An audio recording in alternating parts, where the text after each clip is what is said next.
The first chance came before she ever turned the key. Renee stood in the parking garage with her hand resting on the driver's door, listening to the echo of footsteps somewhere above her. The building was nearly empty at this hour. After midnight, the hospital bled its noise slowly, like a wound refusing to close. Her phone vibrated. One message. No name. Don't get in the car. She frowned and glanced around. Concrete pillars. Flickering fluorescent lights. Nothing else. Spam, she told herself. Or a wrong number. She opened the door and sat behind the wheel. That was the first chance. The second chance came 3 blocks later. The engine purred as she merged onto the service road, tires humming against wet asphalt. Rain had started while she was inside. Not heavy, just enough to blur reflections and soften edges. Her phone buzzed again. Turn right. Now. Her pulse jumped. She slowed instinctively, eyes darting to the mirrors. A black SUV followed 2 cars back. Nothing unusual. Another sedan passed her on the left. She checked the number. Still unknown. Her thumb hovered over the screen. Then the light turned green. She drove straight. That was the second chance. Renee had never considered herself reckless. She planned. She measured. She did not improvise unless forced, which made the next 10 minutes difficult to explain later. The sedan ahead braked suddenly. Tires screeched. Renee swerved, heart pounding, just missing the bumper. The black SUV closed the distance too fast. Headlights flared in her rearview mirror. Her phone vibrated again. They see you now. Cold spread through her chest. She accelerated. The road narrowed. Construction barriers funneled traffic into a single lane. The sedan turned off abruptly. Renee followed without thinking, tires splashing through standing water as she entered a side street she did not recognize. The SUV followed. Her breath shortened. She took the first turn she saw, then another. Speed climbed. Streetlights streaked overhead. Her phone buzzed. You can still stop. Pull over. Hazards on. Her jaw clenched. Stop for who? The SUV's headlights filled her mirrors now, close enough to erase doubt. She pressed harder on the gas. That was the third chance. After that, everything became motion. The street dead-ended without warning. Renee slammed the brakes, tires screaming as she spun the wheel. The car fishtailed, clipped a trash bin, and burst onto a narrow alley barely wide enough for one vehicle. She heard the SUV hit something behind her. Metal clanged, a curse echoed. She did not slow. The alley spilled her onto a wider road. She ran the light, horns blared. She did not look back, her phone rang. She almost dropped it. She answered without speaking. You missed your exits, a man said calmly. Who are you? She shouted. Someone trying to keep you alive, her heart hammered. Why is someone following me? Because you left with something, he said. And because you didn't stop when you were told. I didn't take anything, silence crackled. You really don't remember, he said. Remember what? A sharp turn loomed ahead. She took it too fast. The car skidded, barely held. Listen to me, the man said. You're heading toward the bridge. If you cross it, this ends badly. What bridge? The one with no cameras, he replied. That's why they want you there. Renee's throat went dry. Headlights appeared ahead. The bridge rose out of the rain like a dark spine. The SUV surged closer. Then tell me where to go, she demanded. Another pause. Longer this time. I already did, he said. The call cut out. Her phone went dead. The bridge entrance rushed toward her. She thought of the message. The first one. The warning she ignored. Her hands shook as she yanked the wheel. She turned hard onto a service ramp just before the bridge, scraping metal, sparks flying as the car slammed through a plastic barrier and bounced onto gravel. The engine stalled. She screamed and twisted the key. Nothing. The SUV roared past the bridge entrance, then braked hard. Reverse lights flared. Renee grabbed her bag and bolted. Rain soaked her hair as she ran into darkness, gravel biting into her shoes. Her lungs burned. Every breath tasted like metal. Behind her, doors slammed. Footsteps followed. She ducked into the trees lining the riverbank, branches whipping her face. Mud sucked at her feet. She slipped, caught herself, kept going. A flashlight beam sliced through the rain. Renee. A voice shouted. Stop running. She froze.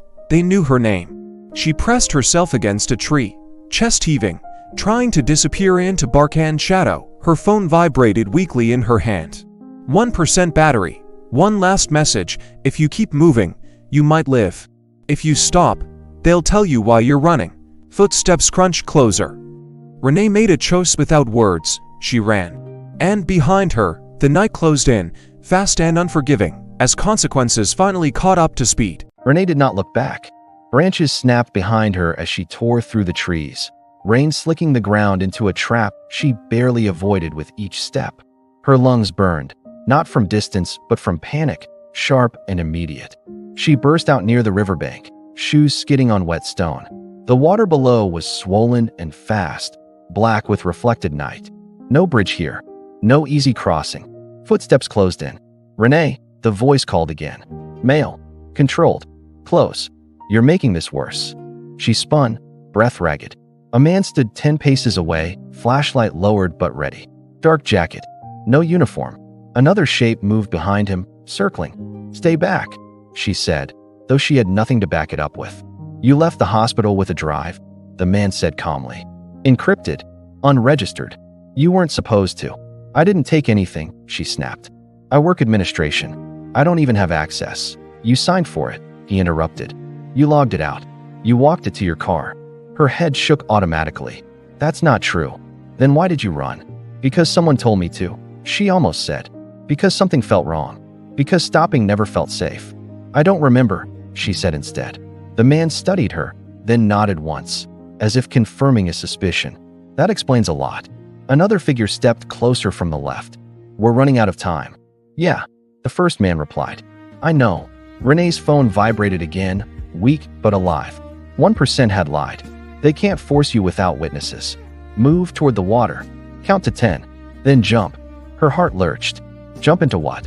The river surged, loud and merciless. "That's not a good idea," the man said, following her gaze.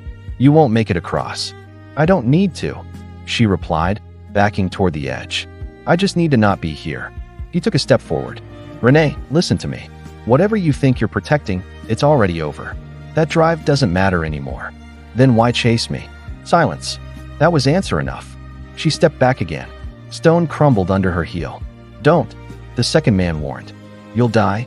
The phone buzzed once more. 9. She did not look at them again. She turned and ran straight at the edge. At 3, she jumped. The river swallowed her whole. Cold crushed the air from her lungs.